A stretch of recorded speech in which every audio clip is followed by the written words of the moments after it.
ஆவியின் கனியோ அன்பு, சந்தோஷம், சமாதானம். அப்போ நான் தேவனுடைய ராஜ்யத்திற்குள்ள பிரவேசித்திருக்கிறேன். நான் சுவிசேஷத்தை ஏற்றுக்கொண்டிருக்கிறேன். நான் தேவனை ஆராதிக்கிறேன்.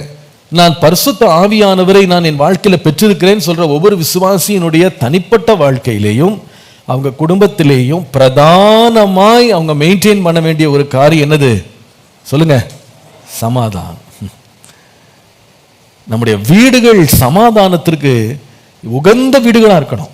இன்னைக்கு நிறைய வீடுகளுடைய பெரிய போராட்டத்தை நான் பார்த்துருக்கிறேன்.